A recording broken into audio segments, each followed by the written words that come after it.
Good morning, everybody. Thank you so much for joining us today. And thank you so much to the Calgary Construction Association for that amazing video compilation of a bunch of different buildings and spots in Calgary. So hopefully you have all joined the right session this morning. We're going to hear from Sean Pander with the City of Vancouver. And this is a joint event of Calgary Construction Association with the City of Calgary. We have coordinated this virtual live event. And as you can see, there is a Menti poll on the screen. So if you'd like to participate and let us know where you're from, it would be great if you could go to menti.com and use the code in order to submit your response. We just want to get a feel for who is in the audience today, and that will help our speakers in being able to cater the discussion to that. I'm just taking a look to see, make sure that I have everything. Okay, great. So I would like to thank everyone for coming today. I can't wait to hear from Sean Pander, but first I would like to invite Bill Black from the Calgary Construction Association to introduce Sean for us. Thank you, Erin, and thanks again to everybody for signing in, and it's really exciting to be able to participate in this morning. This kind of began with some historic conversations that I'd had with Sean, and I'd been at a few sessions that the City of Vancouver facilitated in Vancouver itself as part of a stakeholder engagement strategy designed to expose industry and others to some of the planned programs that City of Vancouver was considering rolling out. And I thought it was a really impressive way to understand industry in advance and then roll out with a platform that met with acceptance, that was understood. There was an ability to share the different objectives of the parties, and I think overall the outcome has been a real model.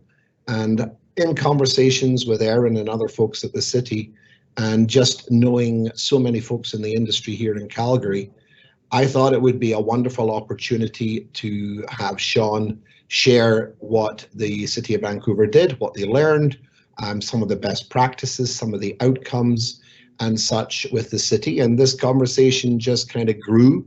And now we have folks from Edmonton and from Calgary participating, some other folks from the industry, Calgary Construction Association, Edmonton, CEA engineers, CAA, the architects, and really I think that it's a wonderful opportunity for us in Alberta to learn from others and see how the industry and the municipalities can potentially combine desire and aspirations with technical expertise and such, and perhaps advance some of our approaches here for the benefit of the cities we live in, and allowing us all a chance to participate in raising the bar a little bit.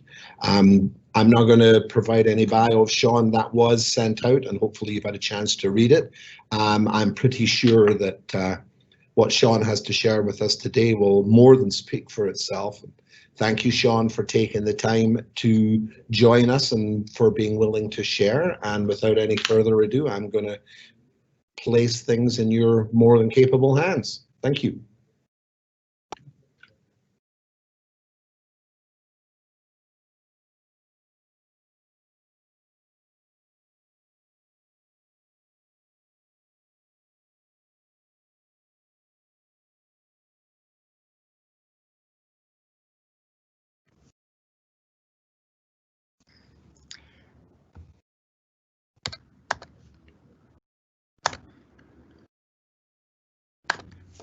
Good morning, everyone. Thank you for that welcome. Can everyone hear me all right?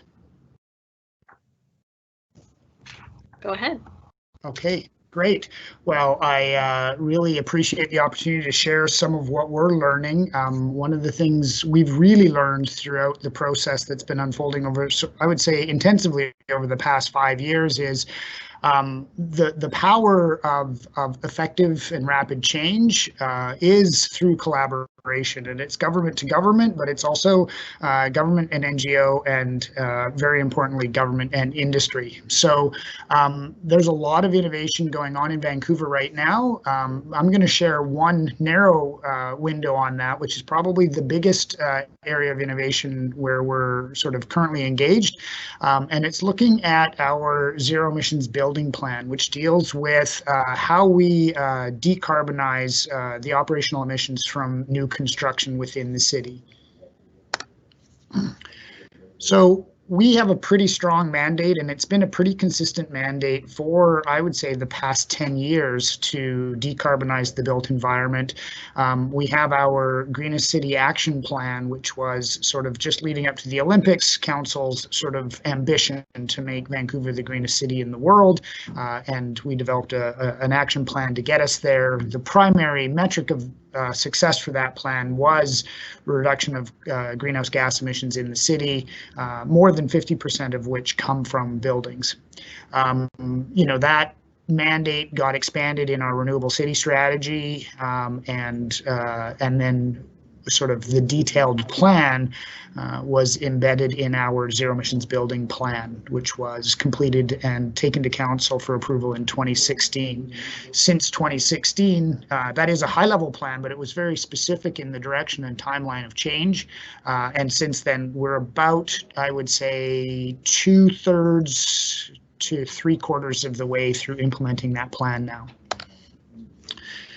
So the zero emissions building plan really came about sort of in 3 easy to follow steps. One was, we started to create a very clear and compelling destination and a pathway. It wasn't just the end state, it was sort of steps along the way. The second part of the plan that was integral is to find, feed, and follow the leaders. So really looking at how we fundamentally learned that so much more was possible than what we imagined by really spending a lot of time talking to those private sector leaders in the design and construction industry. And then the third part of our plan was really to build industry and government capacity. So I'm going to speak to each of those steps in a little bit more detail. When we talk about a clear and compelling destination and path, for us in the zero emissions building plan, we actually came up with new metrics. Now, these metrics show up in many city policies for changes in land use, etc. They come up and we use the same sort of metrics in negotiations with developers when there is room to negotiate. And one thing that Vancouver does have that most jurisdictions don't is we actually have our own building code. So we could actually, once the practices that were introduced in policy became normalized, we could embed them in the regulation and the building code. But really what we did was we shifted away from, for large construction is a performance-based, but often a percent better than, and we moved away from that as a metric. And in detached homes, it's very prescriptive. Windows must be U 1.44, and gas burning appliances must have an efficiency of greater than 92%, or et cetera. It's very prescriptive, and what we moved to was very performance based but absolute. And what we did was the fundamental metrics were we set a greenhouse gas limit in kilograms per meter squared per year by different building types, and we established maximum allowed heat loss limits. So the technical term that was developed for this metric is TEDI, thermal energy demand intensity, but really it was just a measure not of how efficiently you were producing heat, which was a very mechanical focused approach, but really looking at the envelope and the ventilation and air tightness and heat recovery about what is the net heat loss that occurs from the building through air leakage, through windows, through the insulation, et cetera, but also took into account the internal heat gains. Now, those could be solar heat gains, they could be occupant loads gains, but really what we came up with was a new way of doing that. And what that did was it made it very specific. But when we stepped it down, it also provided time. And one of the things we've really learned with industry here is when they've got a clear signal that it's not a question of should we change, it's a question of how we will change. Once that is sort of clarified, what's often important in our negotiations, and happy to take more questions around it, is if we come up with a reasonable sort of step of what we think, oh, this is possible. We've looked at the buildability, we looked at the construction costs, we looked at the impact on schedule. Once we come up with what's reasonable, usually the point of negotiation and dialogue with industry is, there's a little fine tuning of that detail, but often it's about, okay, when does this take effect? And one of the key things we've learned in dealing with industry is if you can come up with something reasonable, you go out there with, like, we think this is doable by X date, and that's when we're going to make it a requirement. And usually there's a rich conversation, not around whether those are the right requirements or not. I mean, there is some dialogue that happens there, but mostly it's how much time does industry need to get prepared? And usually the negotiation is, we're often, this will take effect a year out, or 6 months out, or 18 months out. And the negotiation really isn't about, it should be 5 or 10 years away. It's often very clearly for those hard steps, like we're arguing 6 months makes a big difference to industry. So that's one of the things about that sort of the destination and the path is the spacing of the steps along the way. As described, it really did, for new construction, have a big focus on envelope and ventilation systems first, and this really speaks to sort of the core fundamentals of a building. If the envelope and the ventilation system are done properly at the outset, you mitigate the huge variability that comes with the mechanical systems and the quality of install, and were they spec'd right, were they installed right, are they maintained and operated right? As we move into sort of newer technologies like heat pumps, what we're finding is there's huge variability in actual performance, and of course as a regulator we sort of lose our direct influence over the building once we give occupancy, and so we don't really have the ability to ensure that these systems are being operated properly, and that, so to take some of that variability of what happens after the building is occupied, really focus on this envelope and ventilation systems first. One of the ideas that we really did, and it's not that we actually intend to codify, but we really have held up the passive house standard as an example of excellence, and we'll talk a little bit about why that was. But before I do that, again, this focus on envelope, why is that? A couple factors. Our mandate was to reduce greenhouse gas emissions.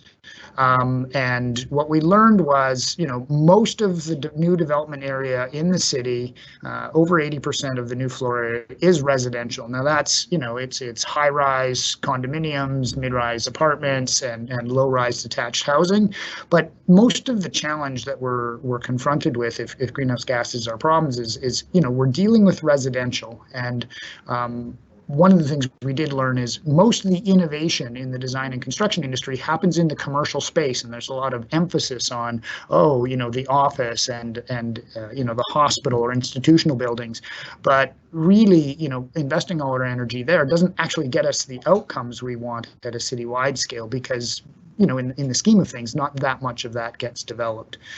The other focus on heat loss was just recognizing that given sort of our mix of buildings and our low carbon electricity source, over 70% of the greenhouse gas emissions in residential buildings comes from space heating alone. It's actually between 65 and 70%. Most of the other emissions actually come from hot water loads. So, what we learned was, we could reliably reduce greenhouse gas emissions without that dependency on what happens in the many years post-occupancy in terms of how well it's operated and maintained. by focusing on the envelope and the heat loss right up front. And so, that gets to my third point here is they reliably reduce the energy use, but they also maximize those heat and comfort benefits. So really, that focus on, not only do you get the environmental benefits, but, if you look at air tightness with heat recovery ventilation, you've got a lot more control over the indoor air quality and consistency of that quality, as well as the thermal comfort of the building. Again, independent of the heat loss limit, or independent of the mechanical sources. And then finally, you have lots of chances to, you can regulate super high efficiency lights, and I'm not saying that it's not something you might want to encourage or require, but lighting technology and lighting turnover is quite rapid. So if you don't get it right out the gate, you're going to get multiple kicks at improving the lighting over the life of the building. But fixing the fundamentals of the envelope once the building is built is exceedingly challenging, both from the technical and cost, but also in terms of disruption to tenancy. If you want to keep the space occupied, and often you do, whether you're a commercial building or a residential building. And so, major changes to the envelopes can be very disruptive. So it really is the most important thing at the get-go. And because it's permanent, you really only get one good kick at it. It's the thing you should do good out the gate. So, you will hear a lot in this presentation, and again, I'm not saying Passive House is a perfect standard, and we're not actually pointing to it. We don't think it is actually required to go all the way to Passive House as a regulation, but we have a lot of policies that encourage it, and as we get further into this presentation, like incentives and things that encourage developers to go there.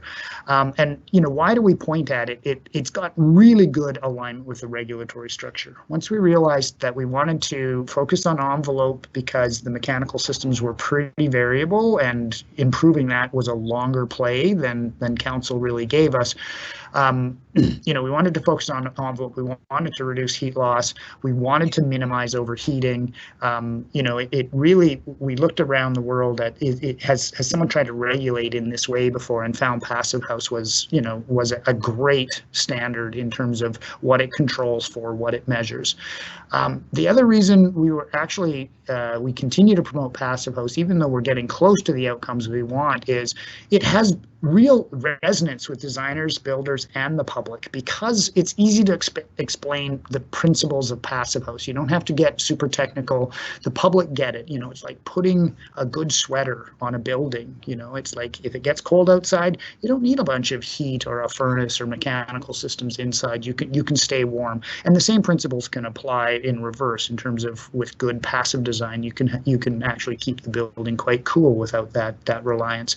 And so because it kind of made sense, and it wasn't even for people who were really green.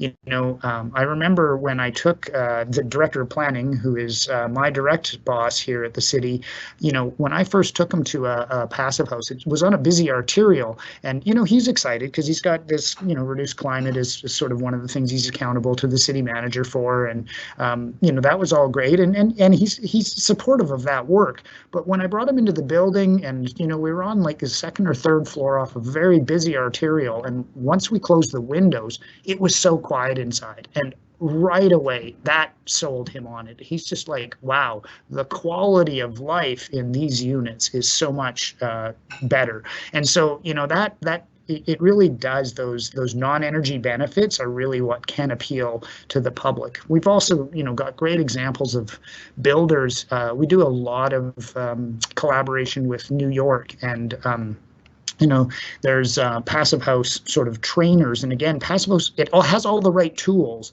And so if you look at the network of training and the network of practitioners, that can grow quite rapidly because it's clearly defined. There's training you can get. as we were rolling out this training, one of my favorite stories was one of the trainers in New York. He says, like often he works with builders, and they come in and, they don't really care. They don't want to really, they're not that interested in all the numbers and whatnot. But what hooks them right away is when you can show them a detail of something that they build, in some permutation on every job again and again and again, and show them a better way of doing that detail, they get hooked in right away. So it has resonance for them because it's about the builder quality. The designers, it kind of goes back to architectural first principles. It sort of take into account your site. It sort of doesn't surrender the performance of the building to the engineers. It really does. Let's get the building, its shape and its envelope solid first, and then welcome the engineers and those the detailed parts. It does come with quality control. One of the things we found really important is, we just don't have the bandwidth as government to, check every detail. And we, though we're doing a lot of internal training, one of the things that really appealed to us with Passive House and promoting Passive House certified buildings was they have, to get actual certification, there's a lot of third-party quality control involved. It does add a little bit of cost. We'll probably move away from it as the practices get normalized, but just making sure that you don't get these buildings that's supposed to be great, but don't perform like build in terms of comfort or air quality or energy performance, just because of how they were executed. And so that's sort of making sure someone's checking, just holding every one of the trades on that impacts that performance accountable for the details is really important. So, that was sort of to create that clear and compelling direction was the first part. The second part really was to find, feed, and follow those private sector leaders. I'm going to jump to my second point, and really it was, finding practitioners in the design and development communities initially, and as we move down into the change curve, and over time the builders. But really, once you can find those private sector leaders that are actually interested in, making a better building for their clients and want to sell better buildings to their clients because they can see that they're better, those leaders, and that's how we really do our engagement. You start with the people who are passionate about the outcomes that you want to see, and you learn from them. And what two things you really learn is you learn what's possible. We never imagined that you could reduce greenhouse gas emissions so much just by reducing heat loss, and that it was relatively easy and cost effective. Relative being, it is taking us a number of years along that transition, but it is relatively easy. And those private sector leaders really showed us what was possible. But along the way, they also can show us what stops most of their peers in industry from doing what they're doing. And so really understanding what's possible, but also getting real clear on the actual barriers. Because, one thing we've learned in our process is if you open up the table too broadly, too early, you'll get a whole bunch of people that aren't committed to the change. They have ideas of what the problem is, but they've never actually done it. So they, lots of ideas and lots of concerns, some of them grounded in reality, some of them sort of like wives' tales. And, amongst developers and builders and designers, there's lots of, oh yeah, we heard again and again early in the change, focusing on heat loss. Oh, you'll never be able to sell them because you won't be able to get enough window area and the performance. So, to meet that Passive House standard, it's like you're going to have this 30% glazing ratio, and the sale price of our units would be so low, like no one would want to do that. And, they threw that out, but they didn't actually know. And it took a trip that we, a local nonprofit, organized with many of the big developers and some of the leading designers to Europe to show them some really, really fabulous, easy to market. And we brought some marketing executives as well to show them some fabulous units built to Passive House. And, and they came away just kind of going, wow, that ends that conversation about, bad floor plans and tiny windows, and, oh, we could actually sell this. So that's important. The other part of this was just that practitioners can be way more persuasive than bureaucrats. And, an example of that would be even within the city, as we were about to propose the zero emissions building plan, one of the first steps was to require all new city-owned facilities that were getting developed to pursue passive house certification. And our own, real estate and facilities management group, they said, oh my God, what about this and what about that? And we said, well, as a policy person, I didn't know the answers to all their questions because I'd never built one. So they're like, well, you can point at where it's been done in all these other jurisdictions, but did they have to deal with this and did they have to deal with that? And so they had all those concerns. And what was interesting, and this went back and forth, and we involved senior management, but it really wasn't getting resolved. And eventually I brought in the architect and the builder of a couple of the first multifamily passive house buildings in the city. And I said, hey, real estate development facilities group, talk to those guys. Like, I can't answer your questions to your satisfaction. Let's see if these guys do. And it only took about an hour. And, the facilities group went through, like, what about this? Oh, yes, we've run into something similar like that. It wasn't the same solution each time, but each time, here's how we solved it the first time. Here's how we solved it the second time. And that ability to just respond to whatever questions that our internal development arm came up with and to say, yeah, we've run into that and here's how we solved it, really gave them that confidence. Yes, it's leadership. There are some unknowns, but this practice and the designers and builders have enough experience, and they don't go and run into these sort of blind things that they didn't anticipate. And so, just having the architect and the builder, they're the ones who sold it to my internal facilities group. And then the last piece of this is, if you've got that long-term objective, 10 years from now, we want to have buildings that perform like this, you can signal that, but you can't regulate it or require it on scale because the cost is going to be higher. Like, contractors, if they see something that they're not used to bidding, they're going to get the bid package and, they're like, okay, the GC is going to go to his subs. The subs are going to go, okay, there's probably 3 generals bidding on this project. And, on our, maybe the carpentry or the framing, they're probably getting 3 quotes. So, like my chances, will my GC win it? Will I win it? They don't invest a lot of time in figuring out a cost-effective way of resolving or figuring out how they would actually build it. And so they add extra costs because, the chances of them actually getting the contractor 1 in 10, and they're kind of like, well, if we get it, we want to make sure we're covered, but they don't spend the time to actually figure out what it would cost. So you get a lot of cost escalation due to unfamiliarity. And so you do need to encourage those early leaders because they do face risks. There are things that, because it's not well established, that are unexpected, and you need to feed them. But what happens is, as you get the designers that get the right training and the supply chain evolves, the price for the components comes down, and the builders, again, the trades and the GCs get more and more experience. A lot of the escalated costs come down quite quickly. And so, for us, we always have the approach of how can we create some scale, not just a project, but multiple projects that are really pushing towards the end state early. And again, they identify those barriers, but they build the capacity. They start to build the supply chain readiness, and that brings down the costs and the performance and reduces the uncertainty involved. Of course, finding them is that you need to do it, but it is really important.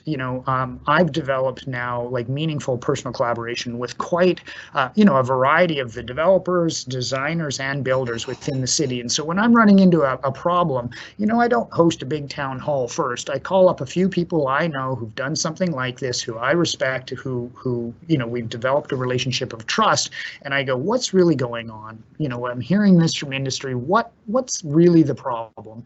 And you don't necessarily just trust one voice, but you have 1 or 2 people in multiple parts of that industry chain, and you can quickly pinpoint, okay, yeah, there's a lot of noise, but the main problem is X, and then you can deal with that before you broaden the table, and then you can speak to it with authority. Also, finding those private sector champions, when you do broaden the table, they become that active voice. And again, going to that other point, that they're more persuasive with their peers. Like, it's harder for a peer to say, you don't know what you're doing. It's like, what do you mean? I've built, millions and millions of square feet, or I've designed this building and that building and the other building. So it's a lot harder to dismiss those leaders. And when you want to sort of normalize the change and refine the change with that broader audience, having that relationship developed, having some of those leaders with buy-in, because they've shaped the change, they've taught you what's possible, they've taught you what the problems are, they've got some buy-in to this direction. One of the things we've also found is, really, when you're going through change, we'd always assumed, oh, they're competitors, they won't want to share with each other. And what we found in looking around the world and spending some time in those other markets is the people at the leading edge of change actually are really hungry to share. And you would think, again, you would think, oh, it's a competitive environment, but I'll go back to that trip that our local Zero Emissions Building Exchange organized to Europe, where we took developers, designers, marketers, there is they started talking to one another. The first time you sat down for a shared meal or for drinks after the day's tours were done, the amount of dialogue, and it was really interesting to see them kind of lighting up and, oh, what did you do with this, and how have you run into that, and I've heard this, what do you know? They really started to talk to each other, even though in the marketplace they're competitors.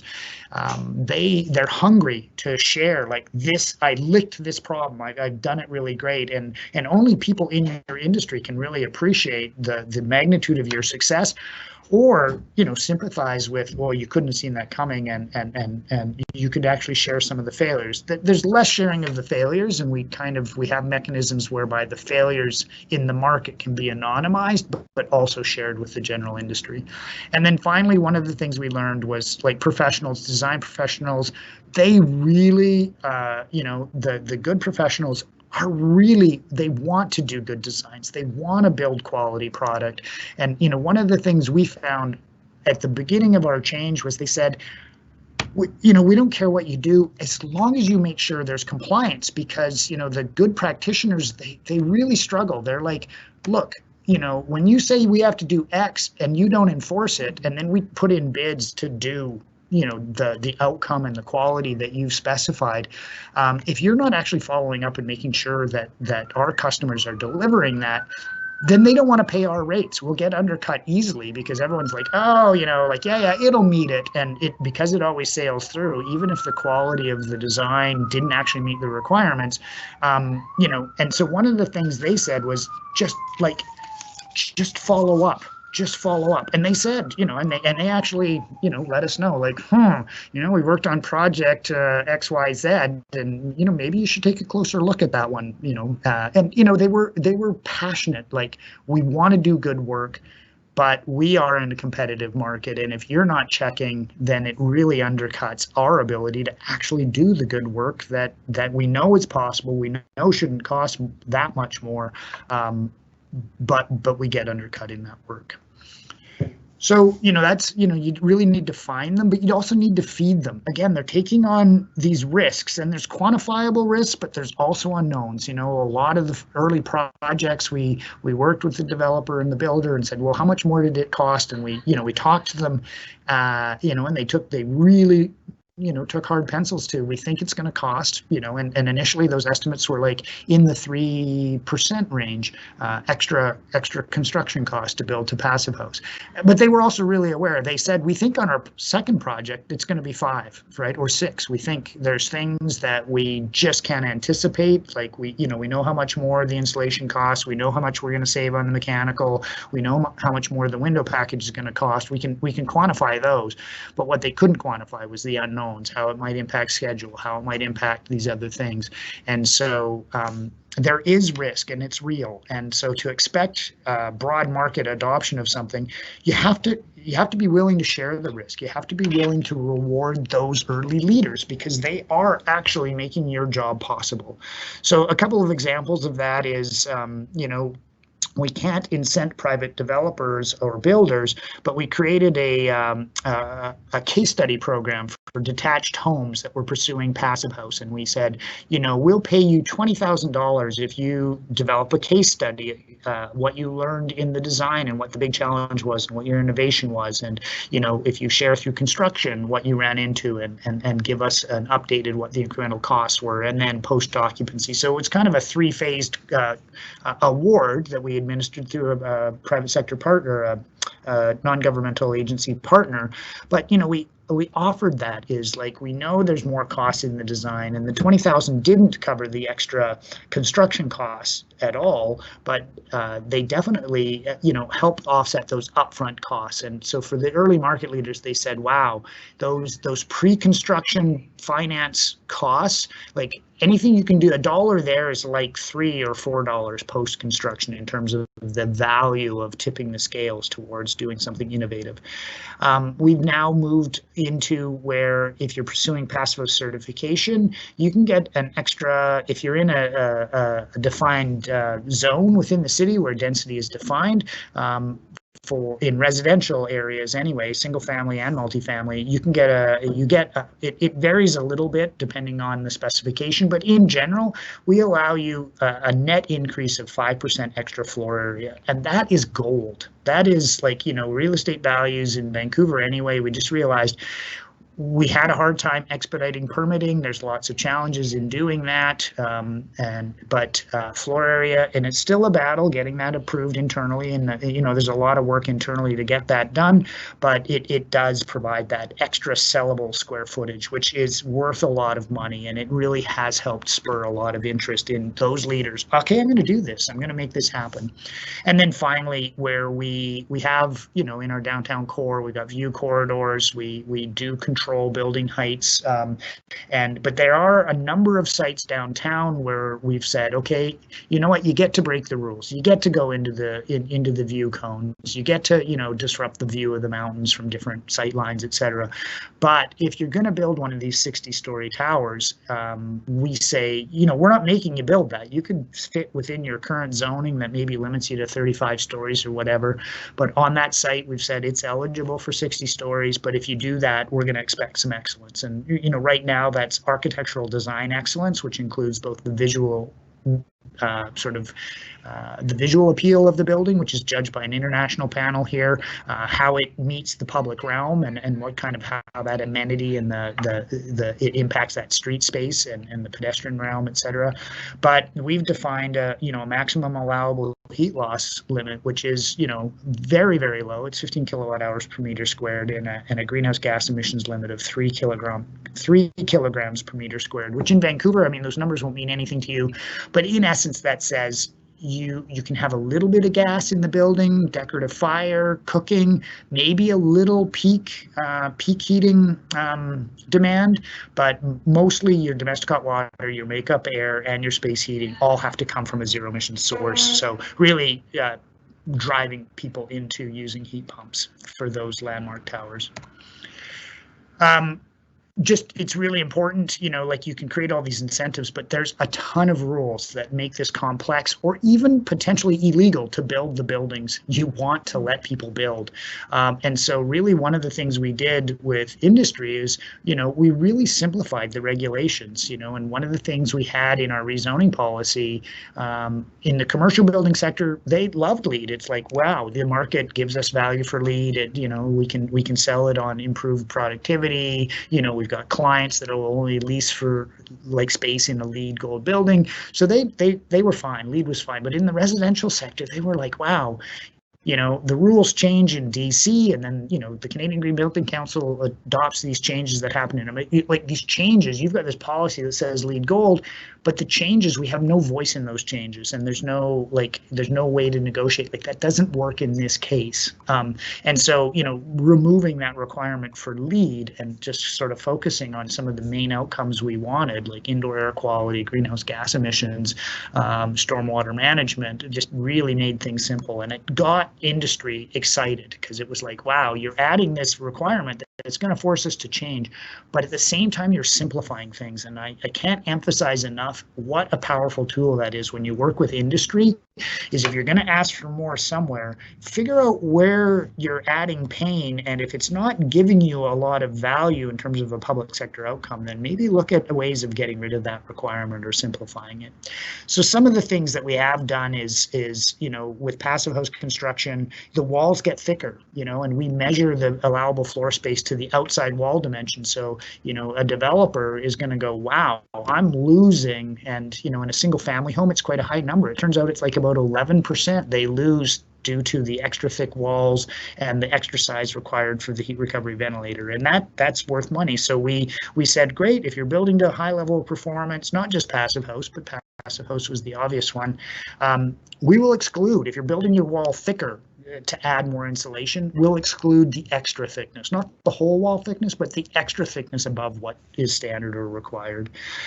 We looked at a lot of design requirements. That second column there is, like on a site where if you can get 4 single family lots and bundle them together, you can build 2.5 floor space ratio, but you have to have like a building articulation like X. And so we've said, but if you're going to go to a super high performance building, you can still get the 2.5 FSR, but you only need to bundle 3 lots together, and you can go with a more simplified building form.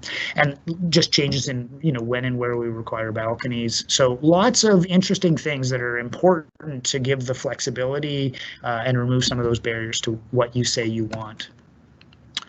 So the third part of my presentation is just really looking at, it's great. Industry always says they don't tell us what to do, tell us what outcome you want and let us figure it out. And we heard that for years and years and years. Then we shifted to this performance-based outcome, and they're like, but how do you expect us to do that? And so it was kind of a funny thing in terms of that catch-22. And so really what we started to do was, well, we can't teach you, but we started to create mechanisms whereby the demand for the people with the qualifications and the exchange industry to industry would accelerate rapidly. So, some of those things to build this capacity is, and industry capacity is, we incent passive house, which is sort of like representative of like beyond the end state, but all the main metrics, practices, principles, equipment, it all was relevant. But rezonings, which were much broader, and we knew we couldn't jump to sort of the highest level of performance right out the gate, but we started to, okay, great, but you have to reduce heat loss to this amount if it's a rezoning, and it sort of advanced the code. Those rezoning where there's more profit being made, we used a requirement to say, it's not really a requirement, it's just kind of like, if you want that extra density, we're not making you build something that's not allowed within, you're asking us for something. In exchange, we're asking you to, in essence, meet this lower heat loss limit and this lower greenhouse gas intensity that's representative of what we think. We don't know for sure because we've got to get a bit more experience with it, but what we think that next step in code will be. And so the rezoning policy usually advances what we put in code by about 5 years. We've invested quite a bit in staff and trades training. Internally, we just have done a ton of work with staff in all parts of our permitting process. The basics of, what is the zero emissions building plan, and we hire the passive house instructors because those same things that they're controlling for and why, and what you check for and why it's important to look for those things. It really does bring a lot of power. It's a low cost investment by, if you have a bit of funding, it doesn't cost a lot to run, some of those key people in your permitting process through a half day or a 1 day passive house orientation course. And if that's sort of at the basis of the kind of change you want to see, it really is a powerful tool, because what those staff start doing is they start finding barriers that as a policy person, I would never be aware of, but they're like, whoa, we ran into this, and they're excited about the change because they're part of it. They understand it. It makes sense to them. They start fixing the problems in the process and the details that, again, at a policy level, I just never would get to see. We created the Zero Emissions Building Exchange, really, and it's a ZEBEX. It's a non-governmental organization, and the fundamental basis there was find the industry leaders and get them to share with their peers, and that's get designers sharing with designers, get developers sharing with developers, get builders sharing with builders, and get them all sharing with one another. So it's a bit more of an integrated solution approach. And so they facilitate some training, but usually they just find in talking to the leaders, they're like, whoa, there's a gap. There's no training available for X. And so then, they go and go, okay, well, who could provide that training? Let's go and talk, show to the government, because sometimes it's the province, sometimes it's the city, and they get a coalition together to say, can you guys, fund the creation of some training to do X? Because look, I can show you 18 examples of where that there's a gap. So they really help that interface for us of getting the leaders sharing with one another, which can happen a lot more frankly, but also bringing back not just one of problems. As a city official, like any given project, they'll come and complain the world's ending, the city's broken because of this and the city's broken because of that, and you're always kind of like, is this a big problem, or is it just a problem that's unique to your project? Because I can't solve every problem. I've got to solve the main problems. And so they help bring those examples of where there's a problem or a gap, and then we work to try to resolve that. City facilities built to passive, again, one of those early things we did just to start creating demand. Like, oh, architects wanted the training, but why would they invest in the training if there's no client, there's no demand for that? It's just kind of a waste of time, and the training will get stale if we don't apply it. So, just one of those things we can do to start to build that capacity. Lots of work sort of on the right-hand side of the slide there, modeling guidelines, energy modeling guidelines and professional practice standards for architects and engineers. Like you just at a building permit level, if you want energy and greenhouse gas, the associated greenhouse gas reductions, we just found it was a real wild west of modeling, and the modeling instructions from ASHRAE are complicated, and we just like, okay, most buildings it's X, so we just made it really clear, and there are City of Vancouver modeling guidelines, and there's professional practice standards if you're signing off on an energy model as a typically the architect, but often the engineer. We go like, does it meet our requirements? And we've got a checklist. Does it do this, and this? And it's like, if you aren't actually qualified to review the model, then you can't sign off on that, and you've got to find someone else that will put their stamp on it. And then lots, as we've talked about already, in terms of developing those compliance tools, it's just to give the people who really want to build the quality and get you the outcomes, you've got to set that really just makes the playing field level for them. So just to end my presentation is just like, how is this all working out? One of the things, we went to council this spring. It was the first council report where they talked about something other than COVID. I think it was April, and we took a report to council and introduced an update to the building code to take effect January 2022, which effectively reduces the heat loss from Part 9 residential buildings, so detached homes and low-rise multifamily. The heat loss now, as code, that will take effect in 2022 is 90% less than it was back in 2007, when that was the baseline for greenest city. What was the standard practice and requirements in place there? The big thing there, and part of our response to the climate emergency, was to require for heating and domestic hot water, you have to only use renewable energy systems.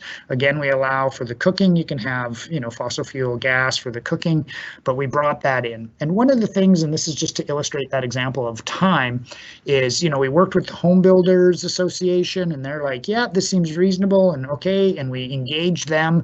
Often what we found now is like, we do our costing, we get our consultants to say, oh, what would this change cost? And and it's like, then we go to industry, but now what we do is, okay, we get our consultants to say, okay, if you wanted to build this cost effectively, what would it cost? And you get a number. But in this case, we went to the Home Builders Association, gave them money to administer, and they went out and found 3 builders to say, if these were the new requirements, how would you build and what would it cost? And we let those builders generate. We think this is how we meet the regulation, right? Because it's not just the regulation. They're kind of like, but we know our customers want this and that. And so, they're not always just optimizing it for the most cost-effective way of meeting that one regulatory requirement, because again, there's other demands on them.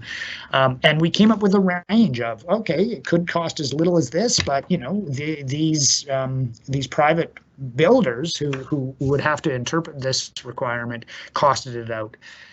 And so the home builders came along. They were like, yeah, it's not actually a very significant incremental cost. It is good practice. The buildings will be higher quality. We can live with that. Again, it wasn't a question of will you improve. It was like, this is a reasonable way to make this change happen.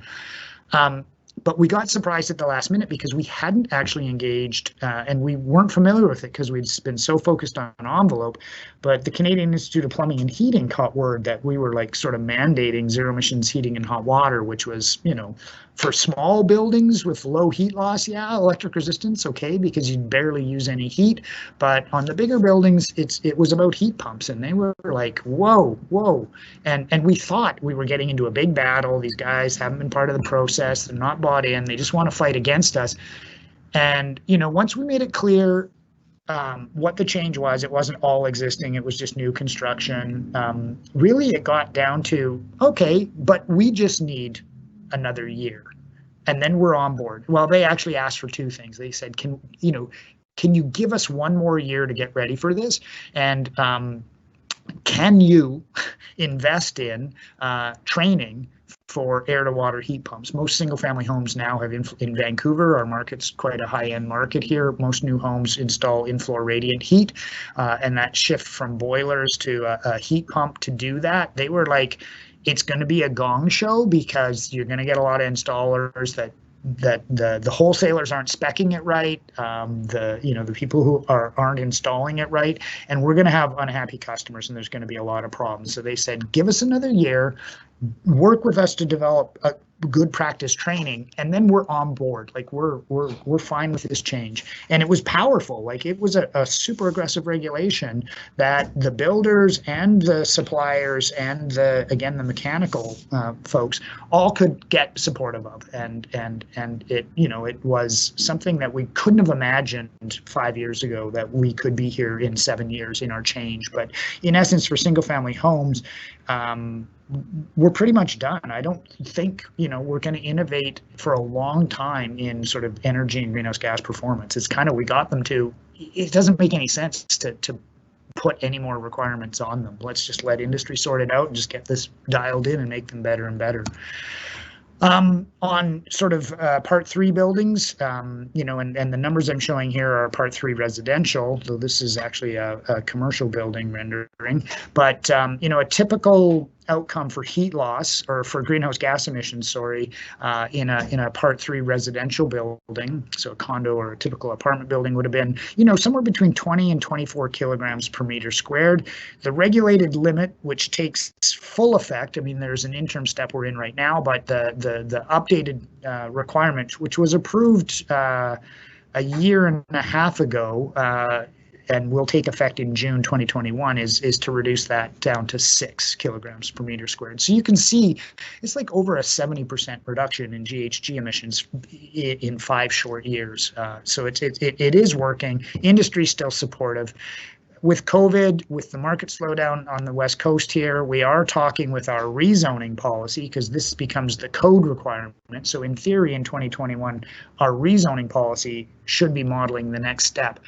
It's the first time in this change where developers are like, whoa, okay, show us the research. The, you know, Urban Development Institute, the builders, they're like, okay, we'll talk about this. We know you guys are unreasonable, but they've already started signaling you might have to give us more time than you normally would because we're kind of reeling. We don't actually know what this is going to look like. Let's give the market, let's give our industry time to settle out. So we haven't started that negotiation with them yet, but you know, to this point, we've moved forward with a lot of industry support. Looking at net heat loss, that TEDI, you know, a typical outcome under 2015 code would have been over 70 kilowatt hours a meter squared. Now the maximum allowed heat loss in a residential building is 30 kilowatt hours per meter squared. You know, that voluntary uptake of passive house. In 2015, we had a single passive house. It was one residential unit. Now, 5 years later, we have over 2,500 passive houses or multifamily residential units either built or that have been approved, and so are in a various phase of final, there's obviously different steps to permitting, but they've gone quite far through permitting or are in construction right now. So, a real rapid shift to a regulatory requirement or a policy standard that, a few years ago, again, was almost inconceivable, and very little uptake. And the last part of my presentation, and then I think we can open this up to conversation, is really what was important here was in trying to get a market transformation was recognizing the market is bigger than Vancouver. The city of Vancouver is just over 600,000 people. It's about 650, 630 maybe, but we're in a metro region of 2.2, and we're in a province that the industry doesn't really recognize the boundaries. So yeah, they know Vancouver has its own code, but what really turned out to be important for us, and it's maybe an important thing for you guys to think about, was we started in thinking about how would we do this change. We started recruiting not just the private sector leaders, but the provincial government, the Crown electrical utility, and some of the other local governments who had rezoning policy tools. They wanted better than code buildings, and we let them help shape what we were going to do. And in essence, once we all reached agreement, the province said, okay, great, we'll actually make it possible for you to make this your code. And what they did was they created the Energy Step Code, which sort of it doesn't currently have the greenhouse gas limits, but really focuses on that heat loss limit and total energy use intensity limits. And it sets multiple steps. And so what it does is it gives local governments that don't have their own code a standard way of getting industry to innovate in the same direction, because it uses the same metrics. And step one is just a little bit better than code, mostly just enhanced compliance. Step two, that was actually modeled off of what was standard practice in the city of Vancouver back in 2011. Step three became, step three is kind of standard practice in the city of Vancouver in 2017, and now step four and step five. And so they created these steps and allowed local governments to sort of, for the building types controlled or where the step code applies, they can opt in at a different level of performance and move up those steps as they have the political will and the confidence in the industry capacity to meet those requirements. And of course, in the Lower Mainland, close to Vancouver, the builders, the designers, if they've been doing it in Vancouver for a year or two, they're kind of like, yeah, it's fine. Like, we build in your community. It's the same designers. It's the same builders. It's the same market. So it really enables this change to expand and the demand to grow and the expertise and whatnot. So it really just enables the acceleration of change, the bigger and more consistent the message is amongst multiple jurisdictions. Because again, the market doesn't really look at the boundaries like we do as regulators. If you want to learn more about the BC Energy Step Code, there is a sort of an interesting lessons learned called the Lessons from the BC Energy Step Code. You can Google it online, and it tells a little bit of tale, some of the key learnings and insight. It's a broad thing. I chuckle because I was at the ground floor of making that change happen, and there's a ton of really great stories about how it actually happened that aren't published, but there's a lot of insight in that. So I would take that. Again, even if it's not energy or even if it's not GHGs that you want to focus on, if you want to focus on innovation, there's lots of lessons about how to do that effectively within that document. And the last thing, we've talked about health and air quality and, sound attenuation of building better, the resilience. One of the things we're really focused on now is as we make these building envelopes tighter and the climate gets warmer, it's like, we have to worry about heating. But now we really, even in Vancouver, overheating is actually a growing concern as we look at the climate projections. We have these tighter buildings. And so, we're really looking at that comfort. And one of those resilience measures is, oh, but we also have forest fires. So people like, yeah, you could cool with open windows, but what happens if you have heat and smoke at the same time? And this is sort of pushing us into that heat pump mechanical solutions. Now that the sort of total demand for energy use for heating or cooling is minimized, now we really are moving into that next step about heat pumps, because they add so much resilience, and they're smaller, they're much easier to specify and install. But just looking, the Vancouver Economic Commission worked to do a forecast. This isn't just Vancouver, but it is the metro region. And they look at the energy step code and the zero emissions building plan, and they reckon it's about $3.3 billion of extra economic activity up to 2032, and about 1,700 new jobs are created through the innovation and this improved quality. And envelope uses local supply chains. Insulation windows are a lot less global in reach, and so again, this focus on better trade quality, better construction quality, better insulation in windows is creating a ton of market opportunities. So that's it's just another great measure.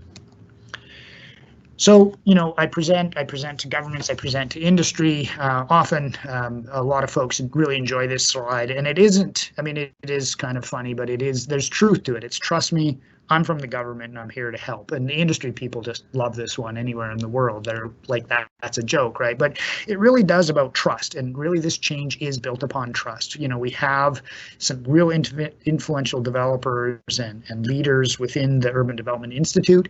And we built that trust where they're like, oh, we're not sure. And I'm like, okay, but they're willing to go with it because they know I'm not going to screw them. So there is a basis of trust of like, if we run into a problem, I'll vary that. I'll bring that change forward. I'll make these things happen.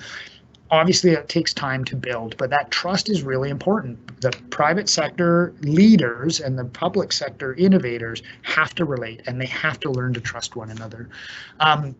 I like to say, I'm from the government because we're really clear, like we can pass all the policies we like, but we really do. The innovation, the hard work, the working out the details, the development of the training, like so much of what makes a change successful is industry. And so we really look at the government has a role, but it's more here to help. We know we're going to set the expectations, but the success of meeting those depends on you. And we have to take an attitude of how can we remove those barriers? How can we create clarity? How can we develop mechanisms, not where we teach you, but where you teach each other? So thank you so much. That's the end of my presentation. Great. Thank you so much, Sean. Yeah, what you were saying was resonating with me too. We really wanted to have this session in order to break down the barriers even between provinces and learn from what BC is doing, see how it could be applicable to Alberta. I'm sure there'll be other opportunities for sharing across other provinces that are really leading the way in this regard. And I liked some of your comments about, finding those early champions, early adopters, because I think that's really what we're trying to do in having these types of presentations is empower people to take the lead on some of these changes and help us, evolve to a more sophisticated way of doing building. So we did have quite a few questions that came through, and I'm going to try and get to these in order of how people voted for them. So if people are still listening or reading through the questions, please vote on the ones that resonate with you the most, and we'll try to get to them somewhat in order of priority. But the first one that seemed to have a lot of votes was around existing homes. Are there also guidelines for retrofitting existing homes versus the focus on new construction?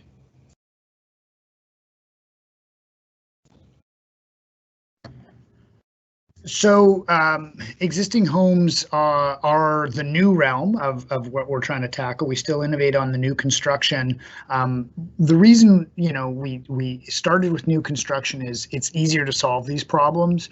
You can make change happen a lot faster. We also understood that given how quickly Vancouver grows, the way to avoid needing to retrofit buildings in the future is to build them right out the gate. So we really focused on new first. We don't have those same, we have some requirements, but they're not as carefully developed and well thought out in sort of in partnership with industry.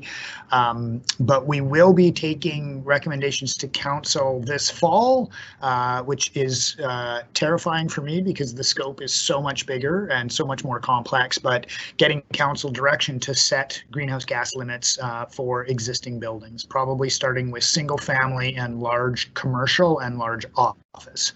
Large retail and large office. So yeah, we have some requirements for existing buildings and improvements, but that is really the big piece of work that we've been working on for the last couple years, and we'll start to actually, if council gives us direction, develop specific regulatory requirements in consultation with industry next year. Great. This next one is quite technical in my mind. Do you count purchasing hydroelectricity from the grid as zero emissions? And if so, will you get to zero emissions primarily through full electrification of your buildings? Yes, we do. Well, the electricity here has, the province generates carbon intensity factors for natural gas, for electricity, for biomass, so for different fuel sources, there is provincial accounting protocols on how to treat them. In Vancouver, yes, electricity is is mostly renewable, so its carbon intensity is very, very low. And it's essentially, we treat it as, if buildings fully electrified, yes, the carbon emissions wouldn't be quite zero, but you're starting to split hairs, really, once you get it down that low. So a big part of our work moving forward, it is electrification, because it is a low carbon fuel. We do know, though, in other jurisdictions like Toronto, for their green standard, they adopted the exact same regulatory approach as our zero emissions building plan: heat loss, total energy use, and greenhouse gas emissions per meter squared. They use slightly different numbers given their climate, but they use that same approach, and it does really focus on electrification. New York, whose grid is not nearly as clean as Vancouver's, they're taking the exact same approach. So most leading jurisdictions around the world are moving towards electrification. And for new buildings, it works because the size of the equipment can be quite small, because you can do the envelope right. And so we started with those envelopes. We're just moving into the heat pumps and heating systems and HVAC systems here. I can't emphasize enough the importance of air tightness and heat recovery ventilation, But the other part of that is, yes, it will require a rapid acceleration of electrification, because you can decarbonize the grid and in essence approve all the connected buildings, and there's a lot of sort of senior government pressure to green the grid. In Ontario, their grid carbon intensity dropped quite quickly. So yes, we're doing that, but we're also leaving flexibility. We're not saying you have to use electricity. We're defining the greenhouse gas outcome, and our big gas utility, it's always, we have a good collaborative relationship. It verges into conflict sometimes because, obviously they're concerned. Gas doesn't have a low carbon footprint, but in the existing buildings, we're really seeing, oh my God, the grid gives owners so much more flexibility in how they would meet the carbon objectives we had. So we wanted to leave it out there, and now they're really actually trying to rapidly expand the provision of renewable natural gas, both from provincial sources but interprovincial sources. So, they see themselves as, recognizing that they're going to have to transition. How quickly, they don't know, but I think there is a strong internal debate there of let's work with the leader, like Vancouver sort of leading in BC, and BC sort of leads some thinking nationally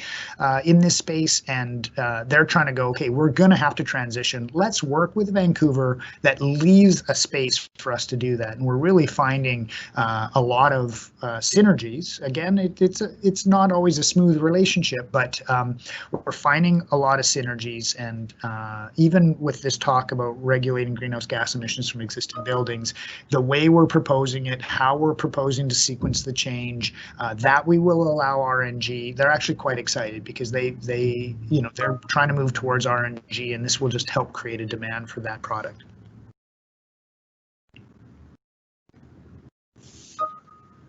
Great. There was another question that was related to energy too. This one is about shared energy. Is shared energy production consumption, i.e. Energy districts, considered in the approach versus production generation at each single location? Yes, yep, and it was one of the things. We have a specific policy that helps, like when you need to meet the at a building scale, the greenhouse gas limits.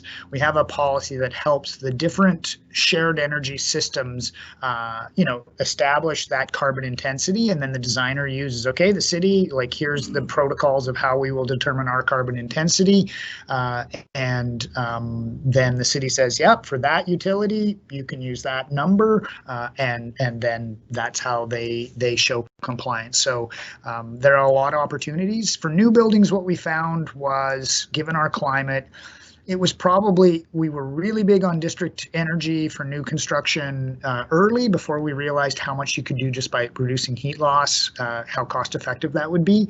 But we're still quite excited about district energy because of its ability to, reduce the carbon impact of all the existing connected buildings. So yes, our protocol very much recognizes sort of the carbon intensity, so the efficiency, the distribution efficiency, as well as the carbon intensity of the production of the heat energy in those district systems. And but we do that regulation is sort of checked at a building scale. Again, it's just like any other utility. You're getting steam heat or hot water heat from a district heating system. We assign that heat a carbon intensity, and that's what you use to show when you calculate and demonstrate whether you're in compliance. Great. This next one is actually for Bill Black.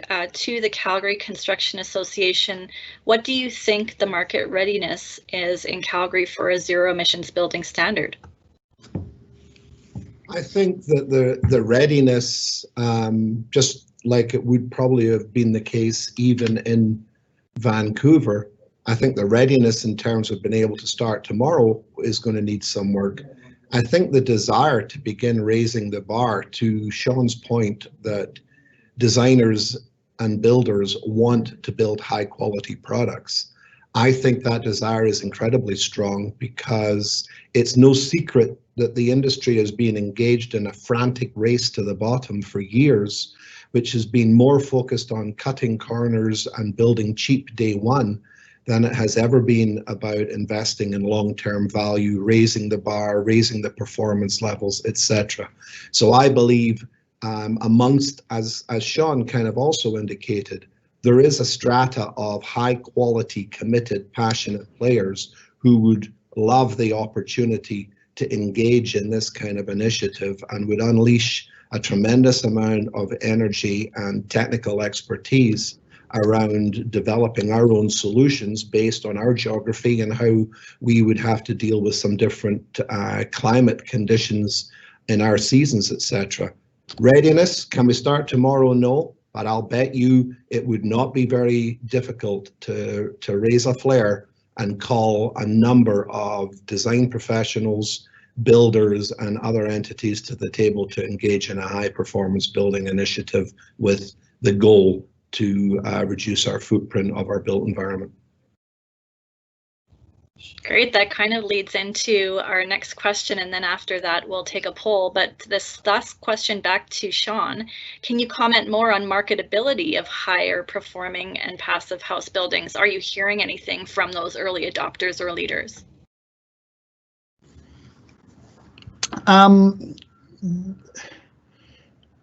It's mixed. It does. You really have to understand the market segment that you're trying to appeal to.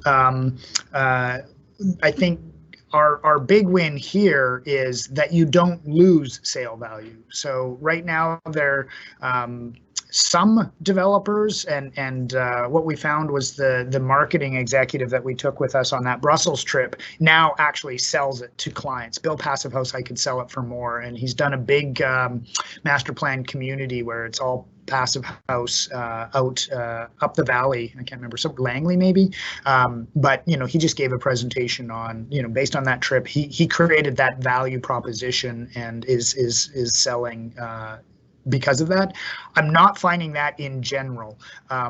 It is interesting if you look at in the US, one of the things that they do is a lot of the early adopters are actually the purpose-built rental buildings, and they are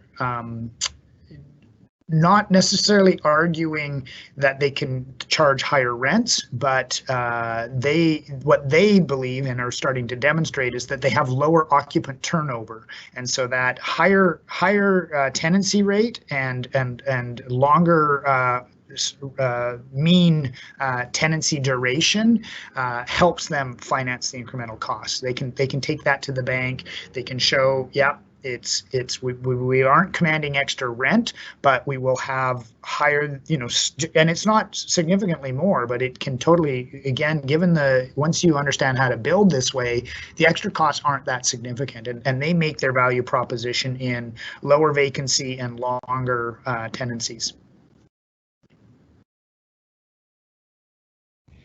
Great. Well, as you can see, we have our next Mentimeter poll up. So if you are on menti.com and you use the same code, or if you're already logged into menti.com, you should see our next question, and that's basically a free-for-all. What do you think is the most impactful thing a city can do to encourage sustainability? And it's going to create a bit of a word cloud for us based on your answers. So please take a moment to fill out what you think is the most impactful thing a city can do.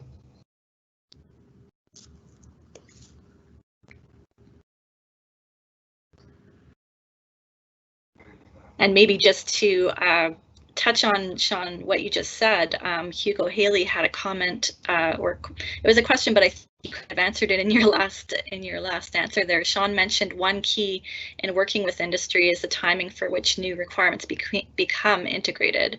Can Sean also comment on addressing and dealing with the issue of incremental costs with higher performing envelopes? And I think you did touch on that just now too. So I think I'm starting to see a trend in some of the questions that are coming forward.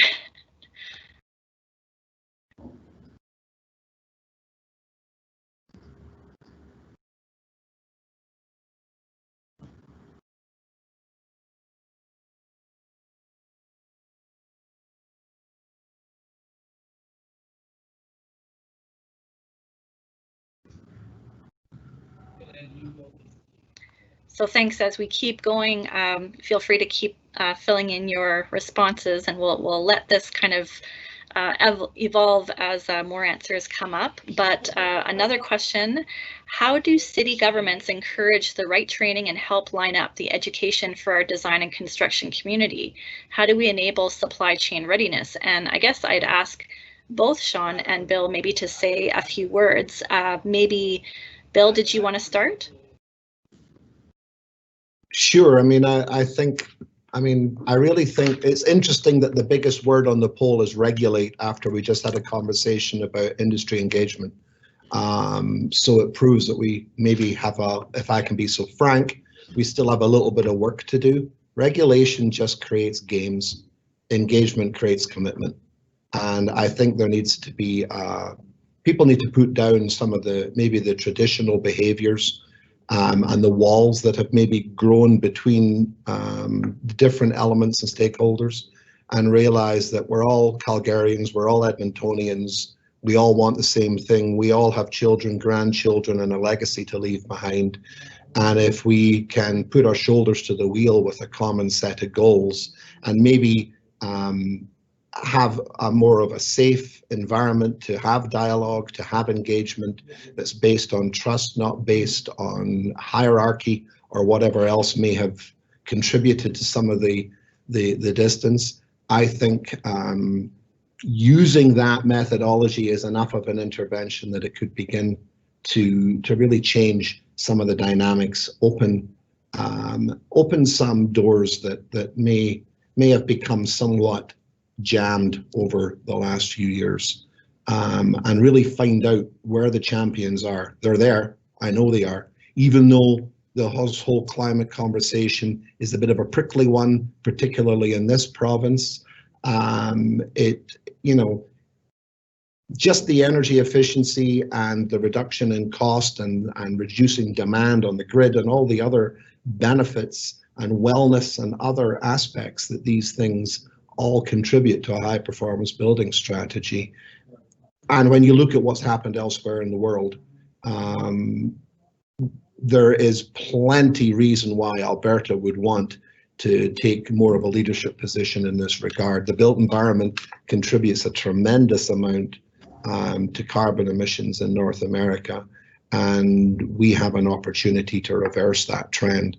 I can't imagine a better call to action and a better reason to perhaps start getting in rooms and speaking to people that we have perhaps allowed to become a little faceless over the last few years.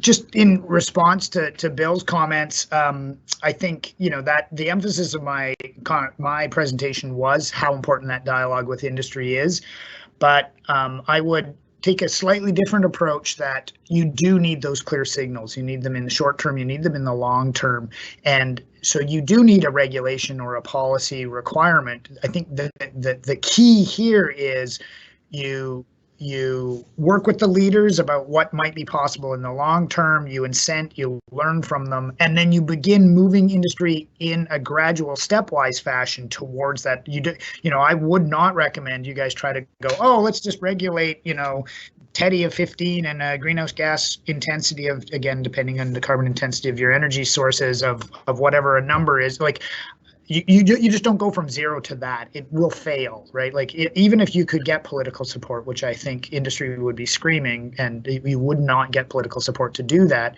I think the trick is you set that out, you get the people that are willing to go like 2 or 3 steps ahead and start working with them, and then you introduce in a stepwise fashion what moves you from where you are in a clear, consistent path towards that end state. So I think you do need regulation. I think the key is how to develop a regulation that will succeed. And the way to do that is partnering with those industry leaders and working with them and getting barriers out of their way. Great, thank you both. We only have a few minutes left in our official session. We do have a feedback survey that Shauna is going to be posting in the link because we would love to get your feedback on what you thought of this session. We hope to have more of these types of collaborative sessions, hearing from other leaders in the industry who are working on this front. So I really encourage you to provide feedback and to stay engaged. We do have this session booked for a little bit longer if there are people that want to kind of hang back and chat. Well, it's kind of hard to chat in this live session, but we can continue to go through some of the questions if people have time, but otherwise we'll be ending at 11:30. I'd like to also just send it back over to Bill to provide some final thoughts and words on this event. Thank you, Bill. Thank you, Erin. Thanks, Sean. You know, again, that was, you know, certainly from what I was hoping to hear and learn, absolutely on point. And it's so valuable to learn from others because you can waste a lot of time learning the same things that others, your neighbors, you know, have already learned, and it's important to be able to get some of the encouragement where we can see what it's a lot harder to argue with people who are doing. When things are just a theory, naysayers love to come up with frequently used excuses why they can't do anything. But when people are actually doing and have actually made progress and have proved that some of these techniques work, it's very encouraging. And you know, we need a bit of encouragement in Alberta. Our economy's been rough for a while, which has impacted our industry because we are a barometer of the economy. Our members have struggled now through COVID in addition to that. And I think, you know, this is one of the potential rallying calls that could definitely bring a bit of a bright light and help us look ahead to a future that we can participate along with the City of Calgary and other stakeholders on building better communities and building better cities. I certainly hope that this type of conversation will indeed precipitate some of that activity. And I know that Calgary Construction Association and many of our members are very committed to that exact level of engagement. So you know, we are looking forward to that. And you know, I also want to thank Erin and Shauna and Andrea with the City of Calgary. You know, when I first brought this idea forward, Erin was very enthusiastic. Andrea, although the sort of invisible person on the screen here, Andrea has had the what's the word? I wouldn't say thankless because I'm thanking her, but at least the distinct challenge of trying to herd cats through technology. Herding cats is tough.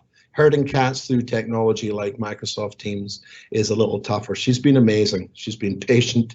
I couldn't have handled that just as patiently as she did. She's been professional, and she's really made this event possible from a logistics and technology side. So thanks, Andrea, and thanks, Erin and Shauna, for being a part of this and allowing us to co-present. And thank you for those in Edmonton that have also joined us. This is an Alberta opportunity. It's not just about one city trying to one-up another. And I know we are used to doing that here, but perhaps we can at least collaborate to that degree and make a difference. Or if we compete, maybe we'll just make a difference faster, because competition is a good motivation. But thank you for allowing us to be a part of this. And Sean, again, thanks so much. Great. Well, thank you for that, Bill. I think, you know, one of the things I think that that's made this possible is I was actually raised in Alberta, and you know, I grew up in Red Deer during the Great Flames Oiler rivalries of the mid and late 80s. You know, I did my university degree in Edmonton. I worked in Calgary, and sort of the Alberta sort of. One thing I used to laugh, I mean, my professional, originally I was a senior engineer with Enbridge for quite a number of years, nearly a decade. And so I sort of come from an oil pipeline work.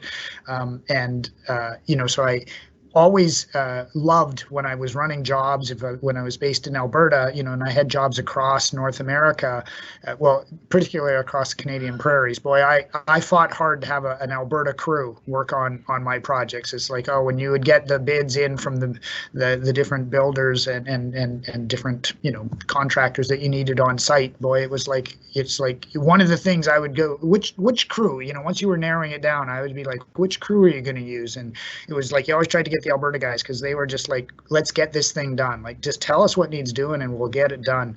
And I really respected that. But I did want to respond to, you know, it's interesting when you're trying to introduce change. You know, if you're in a hot market, you know, you can go to the broad industry and say, oh, we can't change. Like, we're so busy making money, like we can't slow down to think about a new way of doing it. When you're in a slow market, you know, they can also say, oh, we can't change. Like, there's no margins, there's no money to be made. And so, you know, I think one of the places where we learned a lot, and the context was different, but the insights were the same, but some of the motivations for industry to come along and the change were somewhat different, is we learned a lot from it's a program called Bâtiment Exemplaire, or BATEX, the BATEX program out of Brussels. And it was an enormously successful voluntary program initially of at fairly large scale of incenting the leaders, get the best performance, the most replicable, so most cost-effective way of getting the best performance and the most attractive buildings. And they would, you know, people would apply for this incentive bundle under the Bâtiment Exemplaire program and get judged on all three categories. You can't just come up with some wacky thing that's not replicable because of some unique site opportunity, or it's super expensive and you got a bottomless pit. But they led that change and went from the worst building codes in Europe to the best code in Europe, building code in Europe, in 7 years. And after about 5 years of the incentive, they introduced the new regs. The incentive stuck around for a couple more years, and then the regs took effect. And just a ton of insight in how they engaged the market, how they used incentives, how they, if they gave incentives, it wasn't just, you know, sort of money or density going out. It was this expectation of you will share case studies, you will share knowledge back with the industry, and they did that in a down market. And it, you know, it really is interesting to speak with them and learn about how the down market could be leveraged to get change.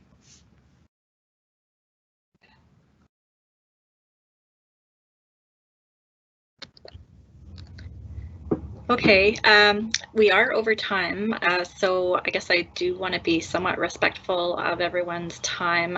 We do have quite a few questions still on the books, and I was going to just suggest that maybe we take these back, and then Sean or Bill, probably mostly Sean, if we can answer these via email to those who have attended, just because I know people haven't really budgeted to stay extra long on this event. So I think that would be the best way forward, but I really appreciate all of the feedback and comments and questions that have come forward, and stay tuned for an email with the survey if you haven't had a chance to fill it out, and with the answers to the questions. Thank you so much, and we will now end the session. Thank you.